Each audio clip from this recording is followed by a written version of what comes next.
Let's get into it. Today we talking about decisions and choices. And we're going to kind of dissect the difference between them and how they affect us. Kind of see how it shows up for real, in real time. So that you can put your own picture into the picture and create the change that you want to create.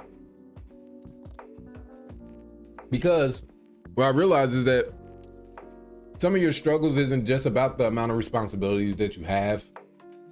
Some of your struggles isn't about having a lack of discipline. Some of those things are just, I wouldn't even say a result. It's just a commonality of how people articulate what you're experiencing. And so what I want to talk about today is just the fact that we constantly have to choose and how that really affects us and how that drains us energetically. That kind of shows up, and it might look like irresponsibility. And it might look like a lack of discipline, but it might just be too many choices without ever deciding who the chooser is. So let's get into it. Your attention is a resource. It's your resource that you give to the world. And that's what you've been doing ever since you was born. So as a child, you'll see the baby gives its attention to kind of whatever it wants to. If the baby wants to lick its thumb, it'll lick its thumb. The baby wants to suck a toe, it'll suck a toe. You've seen this plenty of times. If whatever the baby wants to do, that's what they're doing. Now, if the baby gets hungry, now it starts to seek attention from someone that feeds them or change them. And then as that child get older, as we get older and start to, interact more, we start to give our attention to our friends, our family. But it's the reason why they say pay attention, because it generally costs. Like it literally costs. As an adult, you start to give your attention to more systems.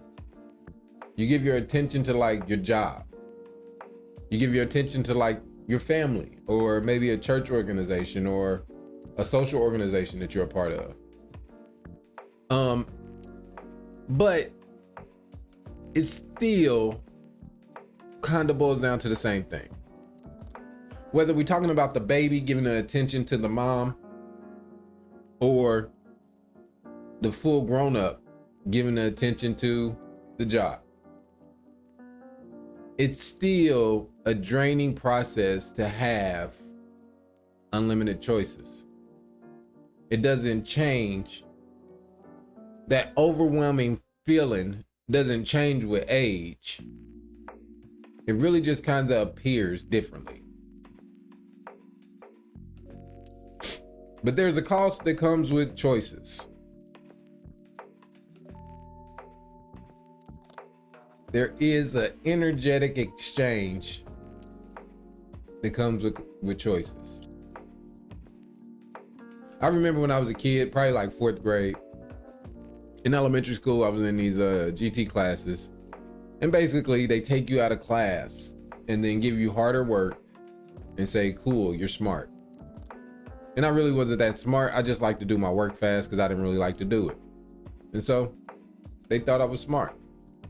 But anyway, one of these classes, in this class, our teacher gave us a class project to present. Like we had to come up with our own research, create a presentation on a poster board or some type of, artifact, and then present it to the class. A pretty easy assignment. But the one caveat is she said we could choose whatever we wanted to write about. We could present any topic. Didn't matter. And so at first that felt like a freedom. to have all these choices. I could choose any of my interests and then present it to the class. I could talk about football. I could talk about basketball. I could talk about my family. I could talk about the animals I like, the books I like. I could talk about the places I wanted to go. What I quickly realized is that I could talk about anything. So what was first perceived as freedom to be able to choose anything started to feel like a huge burden. I seen other kids starting to run around class, get their poster boards together, start to grab, like they just instantly knew the assignment was coming already. Like they got a preview of it the day before or something. But they was ready. And I'm just looking there like, man, what am I gonna write about? What am I gonna present on? Then, you know, people asking, we talking to each other, and I know for a fact, this is what I know. I know I want a good grade. I know I want it to be interesting to me, at least, like I want to be excited about it. And I definitely don't want the same thing everybody else got. I don't want to be the third person talking about the pyramids of Giza. Like, no. But this whole time, I'm going through all these thoughts, all these choices. I'm not doing nothing. I'm not doing anything. I'm just sitting there looking, trying to figure it out. My energy wasn't being used, but it felt depleted. And maybe that was just the emotions or the frustration. But I'm like, dang, I need to think of something. And so I start thumbing through encyclopedias and books, deciding on my topic. And it came to me, cool. I decided I'm gonna write about Machu Picchu. I know none of the other kids write about it. I don't even think kids talked about it when I would read about it, but whatever. And so I was like, bet, that's what I'm doing. Instantly, everything shifted. Making that one decision, making that one deciding factor shifted everything. Now, again, this is a simple illustration. This is just a fourth grader doing a class project. But the process that is happening to that fourth grader is happening to everyone else that was in that same predicament. It doesn't have to be a fourth grade project. It could be choosing colleges. You know what I mean? Colleges or just in the state of Missouri. I don't even know. You know how many schools there are in this region? It could be just choosing a job. You done worked your butt off through college and got this degree, and now you got all these perceivable options that everybody else seemed to be excited about. But for you, it's like, dang. All these options and not knowing where to decide. But what did that decision do? See, what happens with decisions, it shifts us. That decision shifted my attention from thinking about everything to thinking about one thing. And that shift allowed me to get excited. It allowed me to move my energy that was just kind of dissipating in the wonders of options. I got excited to move it into the direction of the task. And the tasks pretty much just laid out themselves. As soon as I knew and I decided this is what I was going to do, I knew exactly how to build it out. I knew exactly how to create the plans of execution. And that progress through it, well, you know, besides the times of procrastination, but we know what that is. Or at least we'll talk about it. The progress through it was pretty much seamless. Because that decision, it created all the momentum. It's the spark. It's like turning the key to deciding to go somewhere. You can sit in the car and think about where you're gonna go. Once you decide, you can turn that key. And that's what happened to that fourth grade version of me. So I want to break down really these two things: choices and decisions, and how it's important to who you are. So we can look at the example that I gave, or you can look at an example of your own. But what I believe choices is just a list of acceptable options in which you are capable of attaining. So choice just means all those things that you're capable of attaining.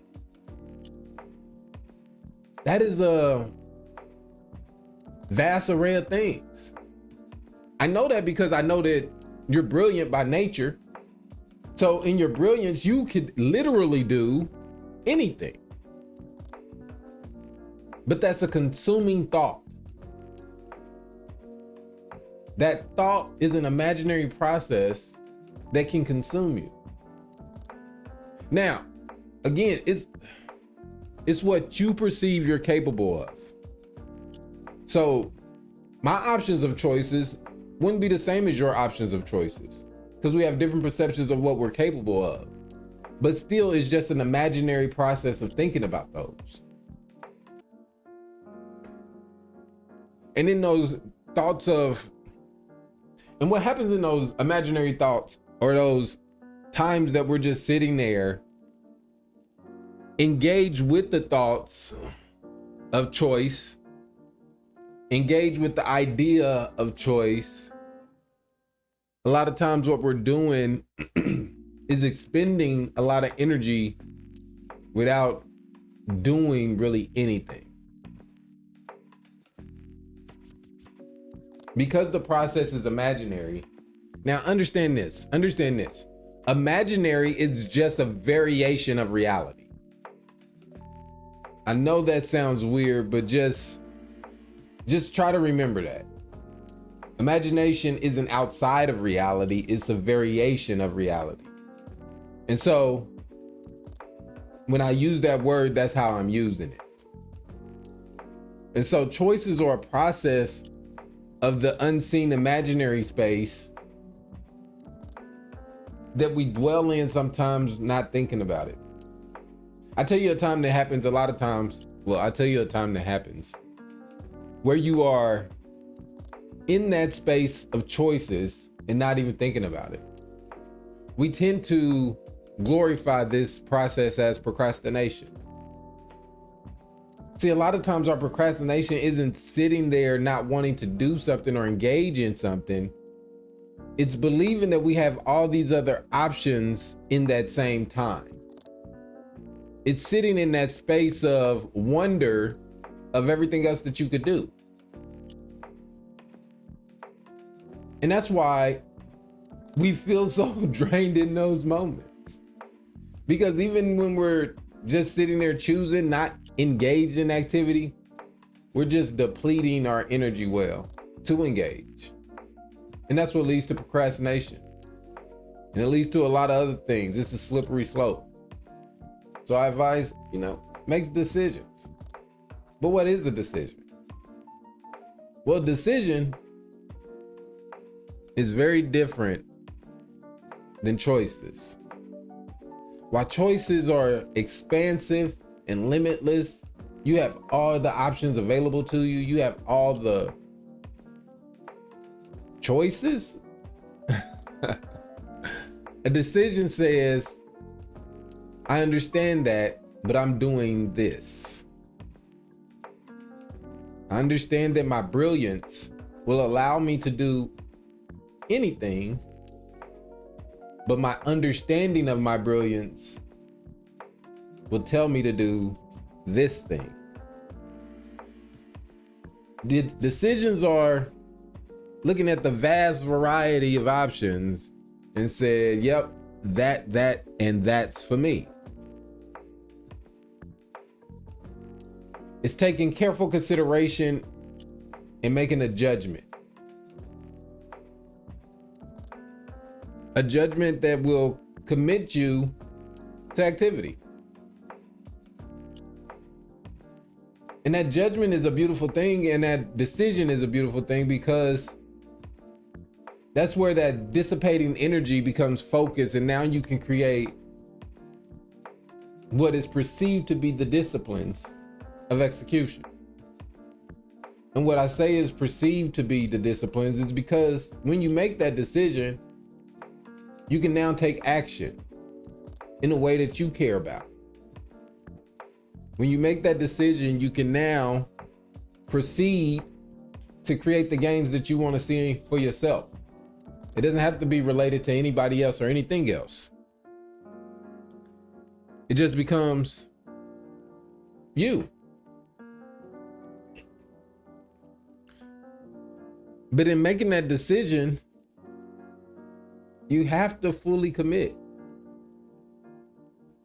You have to fully commit to the decision that you made, or else you'll go back to that realm of options, to that realm of choices that holds that cloud of procrastination available. When you locked into a decision, it's nothing to procrastinate. Your energy is organized. Your mind is organized. Your activity is organized.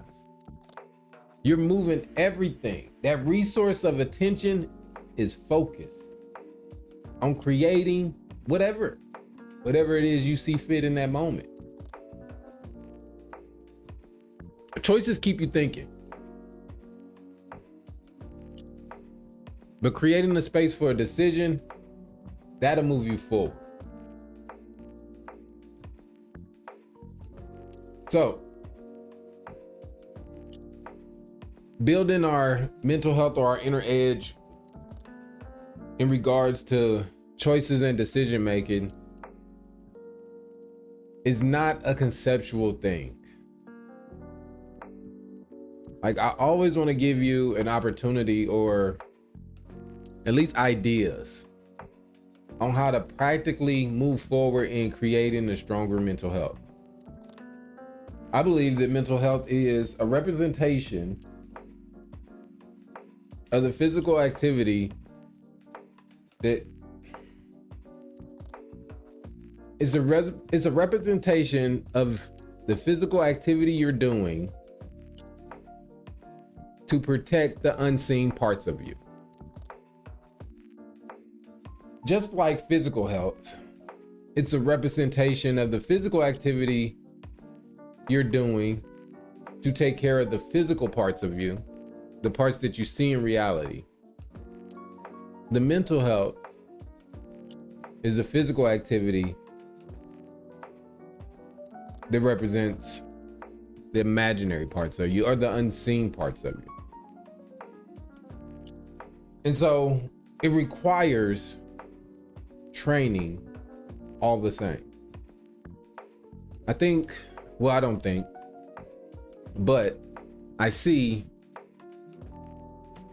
sometimes people get caught up in the conversation and believe that if I had some of those moments where you just sit back and go, that was good, that you done got a little, it doesn't help.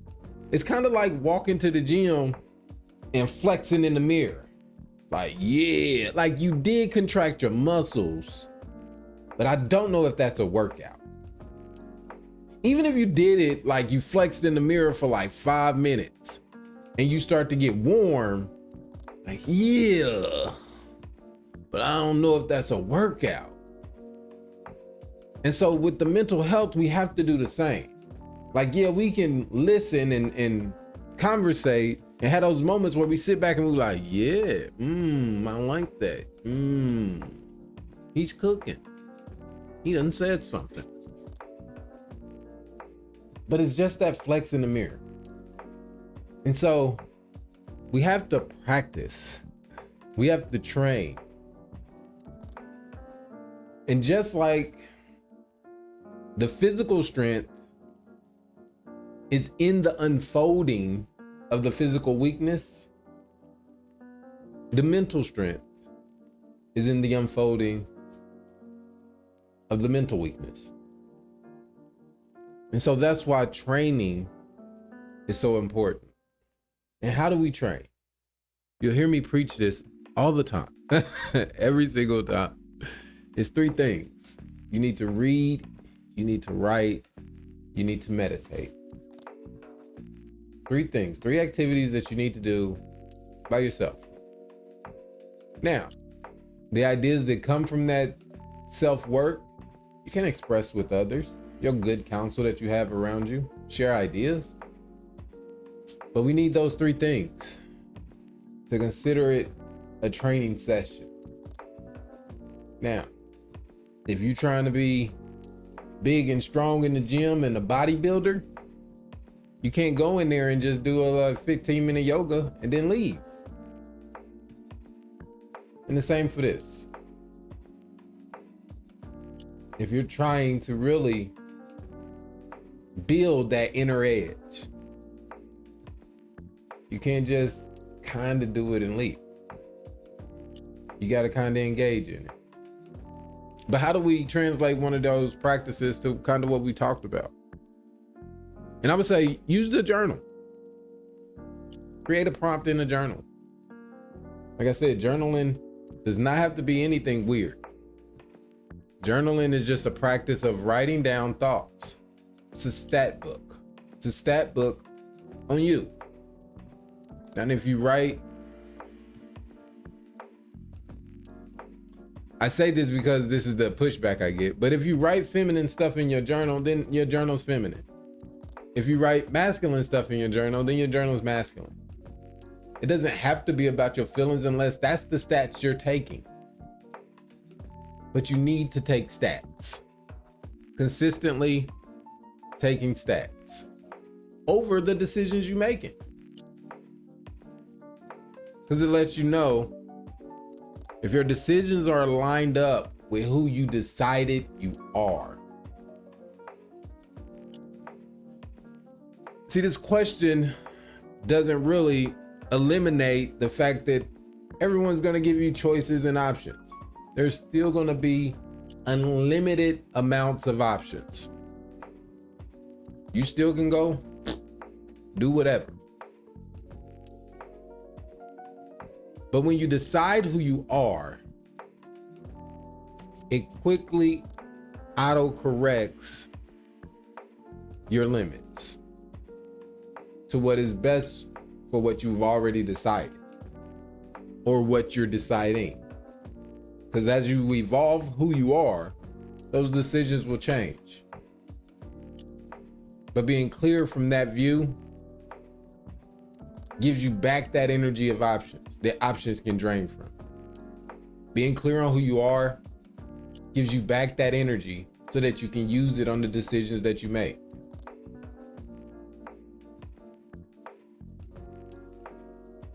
When identity is decided, choice fatigue decreases naturally. So what's one idea or realization that sparked for you while listening? If you had one thing that made you say, you had a aha, or anything in between. If there was just something that sparked a different idea in your mind, share that. If there was a question, an idea, share. It's all love always.